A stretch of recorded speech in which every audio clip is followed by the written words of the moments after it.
What's that? DJ. Jesus Christ is so holy. Hallelujah. Lord, I love you so much. J'espère que vous allez bien. Bienvenue sur ma chaîne YouTube, comme d'habitude. Alors, aujourd'hui, dans le volet Maman efficace, nous allons parler de comment gérer son budget. Et oui, il est important pour une femme, une mère, en fait, je dirais, de savoir gérer son budget. Donc, que vous soyez une mère célibataire ou une mère au foyer, il vous faudrait être strict ou encore être organisé sur toutes les questions qui concernent le budget. Parce que, comme on dit, l'argent est un mauvais maître, mais un bon serviteur. Et pour pouvoir faire de l'argent votre serviteur, il faudrait savoir l'assujettir, c'est-à-dire donc le gérer comme il se doit.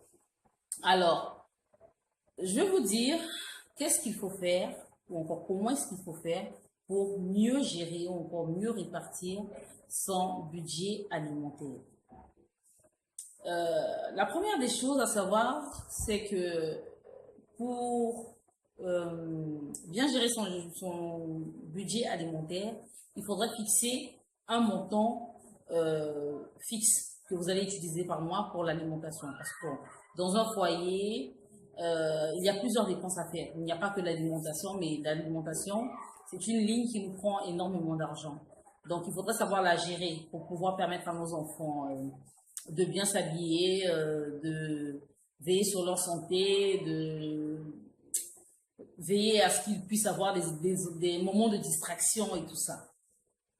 Donc, pour bien gérer votre budget alimentaire,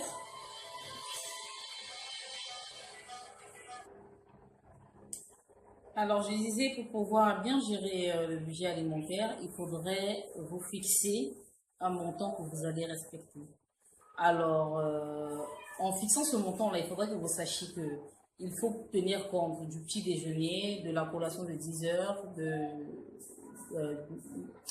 du déjeuner de midi,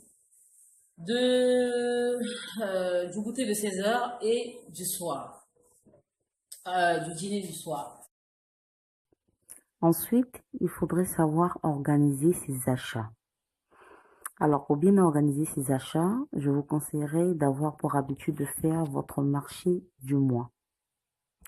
Et pour bien faire votre marché du mois, il faudrait que vous ayez l'habitude de dresser vos listes de repas. Ça fera en sorte que vous saurez exactement ce que vous devez préparer, quand vous devez préparer. Donc, vous saurez la quantité qu'il faut avoir et tout ce qui va avec. Parce que généralement, quand on va au marché et qu'on n'a pas de programme, qu'on ne sait pas ce qu'on va faire, on dépense inutilement. On se retrouve en train d'acheter des choses, par exemple du poisson et tout ce qui va avec. Et en revenant à la maison, on se dit que bon, on va certainement utiliser et on se retrouve à ne plus utiliser parce que bon, simplement, on n'a plus envie de manger le poisson et tout. Et parfois, bon, le poisson s'abîme ou voilà, on se retrouve en train de jeter des tas de choses. Donc, pour éviter ce gaspillage, parce que quoi qu'on dise, il y a des gens qui souffrent de famine dans le monde. Alors, pour éviter le gaspillage, il faudrait dresser des listes de repas que vous ferez par mois, par semaine, tel que vous voulez en tout cas.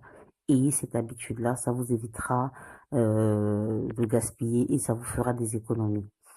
Ensuite, quand vous allez dans un magasin, après avoir fait votre marché du mois, il y a des produits, par exemple, qu'on achète, en fait, des produits qui sont périssables, qui sont vite périssables, donc on achète constamment.